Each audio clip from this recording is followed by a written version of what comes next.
Quand je fais des soins chamaniques, on me demande toujours: «C'est quoi?» Alors pour généraliser, je leur dis que c'est, une forme de thérapie.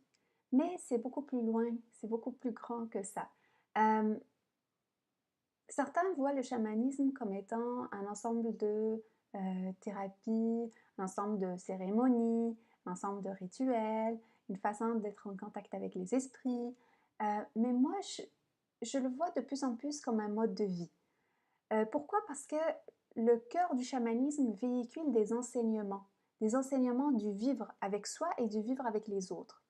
Et tout ça dans le but d'être de plus en plus en harmonie.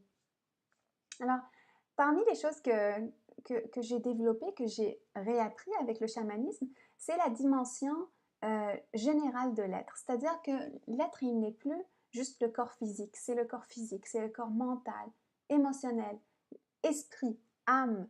Et tout dans la vie a cette dimension-là. Donc, ce n'est pas juste les êtres humains, c'est les arbres, les roches, les fleurs, l'eau.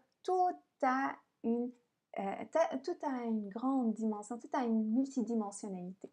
Et donc, cette vision-là m'a amenée à être plus en respect, en fait.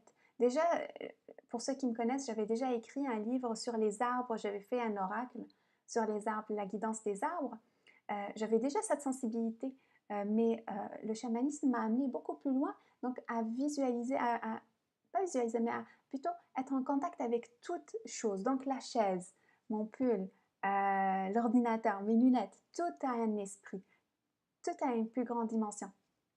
Et cette vision, si les scientifiques la voient, je pense que le monde deviendrait un peu plus écologique parce que justement, on respecte toute forme de vie.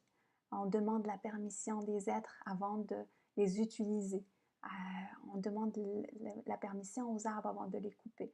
Donc, ça amène une forme de, ça amène cette attitude de respect vis-à-vis de toute forme de vie. Euh, il y a aussi le sentiment de solitude qu'on peut ressentir, euh, il s'atténue. Pourquoi? Parce qu'on n'est jamais seul. Donc, comme toute chose a une vie, euh, nous ne sommes pas seuls. Nous sommes entourés d'esprits.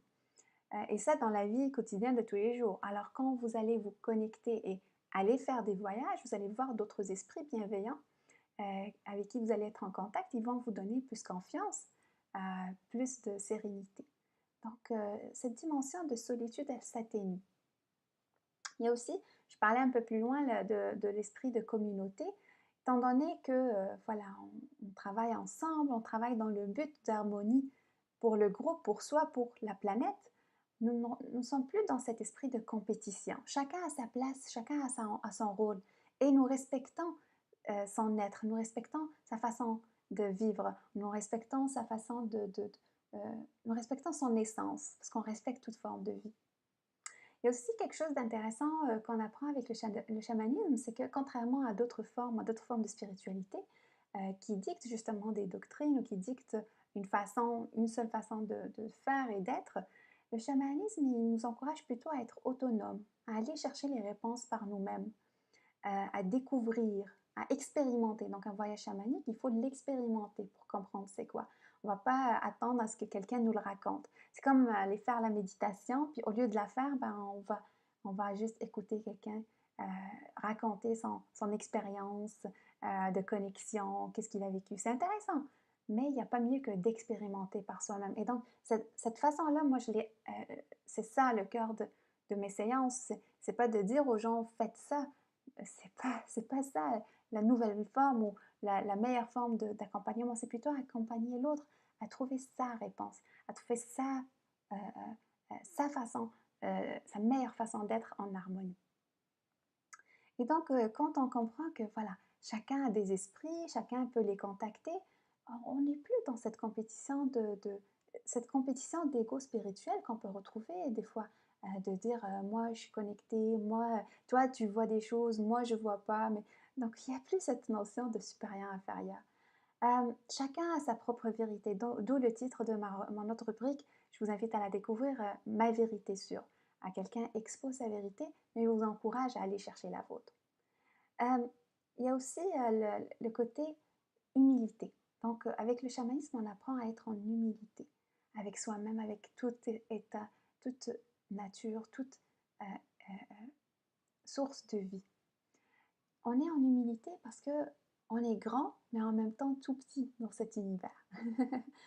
Nous faisons partie d'un ensemble de choses. Euh, on voit les choses de façon plus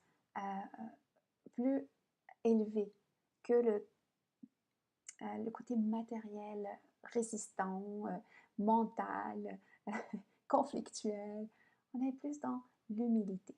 Donc, peu importe les voyages qu'on fait, on fait les voyages par humilité parce que nous ne savons pas et on va chercher une réponse. Le fait de faire un voyage, c'est une forme d'humilité. On constate qu'on ne sait rien. Et on va chercher des réponses. Hein, qu'est-ce qu'il y a de mieux? Il y a aussi le côté, dans le chamanisme, j'aime beaucoup ce côté curiosité éternelle. C'est-à-dire, même si on ne sait rien, on constate qu'on ne sait rien, mais on a cette curiosité de découvrir. La curiosité.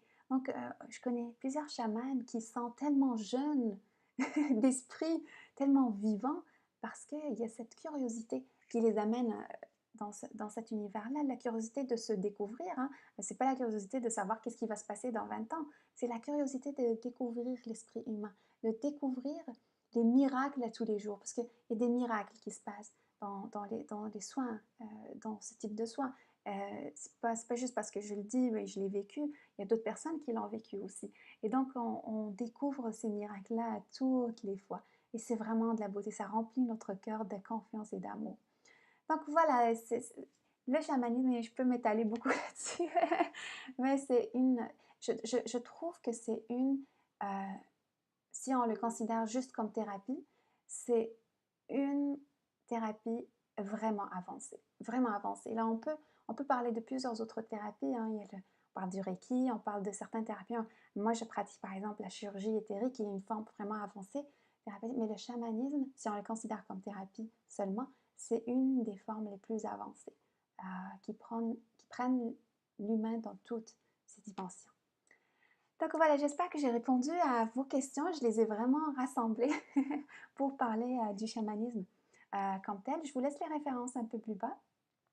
Si vous voulez que je parle d'autres sujets, que ce soit par rapport au chamanisme ou d'autres sujets, laissez-moi vos commentaires. J'aimerais beaucoup savoir qu'est-ce que vous en pensez, qu'est-ce que ça vous fait vivre, ce que je dis aussi. Et voilà, je vous envoie beaucoup d'amour et puis à bientôt.